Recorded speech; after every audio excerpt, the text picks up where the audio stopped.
నమస్తే అండి. Welcome to Giri garden.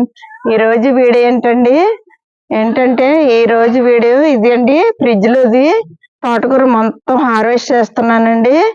తీసేసి మొత్తం తీగజాతి విత్తనాలు వేద్దామని ఈరోజు తోటకూర అంతా పీకేస్తున్నాను. చూడండి, చాలా మళ్ళీ హార్వెస్ట్కి వచ్చింది. మొన్న చాలా తీసాను కదా, హార్వెస్ట్ చేశాను, మళ్ళీ చాలా వచ్చింది, అది కూడా తీసేస్తున్నాను. చూడండి,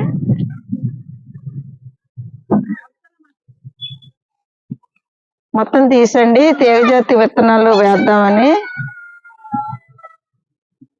ఇంకా మొత్తం పీకేస్తున్నానండి. ఇంకా మట్టి పోయాలండి దీంట్లో, అంతే, అన్ని కలిపిన మట్టి పోసేసి విత్తనాలు వేస్తానండి.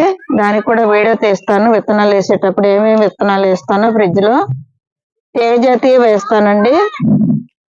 మన తీగజాతి అంటే బాగా వస్తాయండి, భూమిలో కాసినట్టు కాస్తాయి ఇందులో వేస్తే.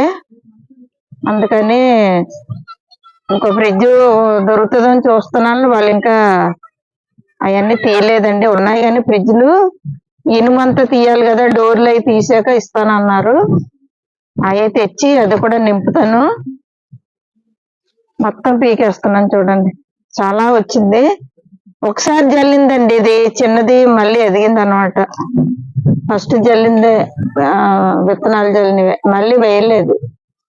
ఒకసారి వేసిందే ఇన్నిసార్లు హార్వెస్ట్కి వచ్చింది. చూసారా, ఇంకా చిన్నది ఉంది కానీ మొత్తం పీకేస్తున్నాను. ఎందుకంటే మనకి తీగజాతి విత్తనాలు కావాలి కదా, వేయాలి కదా.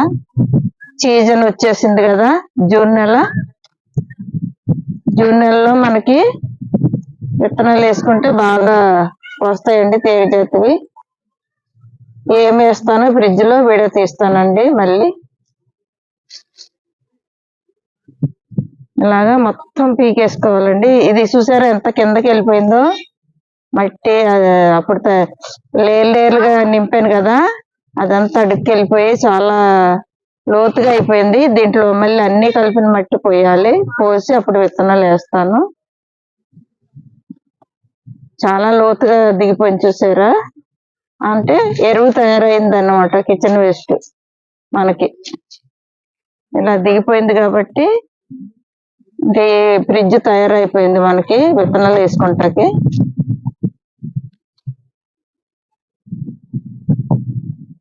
ఎంత ఫ్రెష్గా ఉందో చూసారా మొక్క కూర.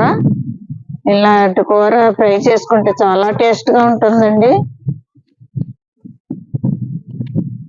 ఇది 3వ సారి అండి హార్వెస్ట్ చేయడం తోటకూర ఫ్రిడ్జ్లో.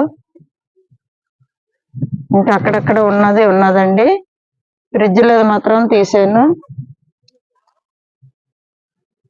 ఇదిగోండి, దీంట్లో ఉంది, అన్ని టబ్బుల్లో మొలుస్తున్నదండి. ఇదిగోండి, చూసారా, బీరపాదుల్లో కూడా మొలిసింది. ఇదిగోండి, ఇలాగ అన్ని ఐవంతలు మొలిసినవండి, విత్తనాలు పడి అన్ని దిక్కుల్లో మొలిసినాయి అండి, చాలా ఉన్నాయి. ఇదిగోండి, కుండీల్లో, నింపిన కుండీల్లో కూడా ఉన్నాయి. చూసారా ఎంత తోటకూర వచ్చిందో, 2 కట్టలు వచ్చిందండి. బయట కొంటే ఇది ఎంత 2 కట్టలు అమ్ముతారు, కానీ మనకి ఇంత ఫ్రెష్ గా దొరకదండి బయట అయితే. మన ఆర్గానిక్ గా పండించుకుంది చాలా టేస్ట్ గా ఉంటుందండి. పప్పులా కలిగిపోతుందండి ఫ్రై చేస్తే. మనం గట్టిగా ఉంటది బయట నుండి తెచ్చిన తోటకూర అయితే. చాలా బాగుంటుంది టేస్ట్ కూడాను. ఇలాగ మనం ఆర్గానిక్ ఆకుకూరలన్నా పండించుకోవాలండి. ఈ రోజు వీడియో ఇంతేనండి. ఇలాంటి వీడియోలు మరిన్ని చూడాలంటే మా ఛానల్ సబ్స్క్రైబ్ చేయండి, లైక్ చేయండి, షేర్ చేయండి. Thank you.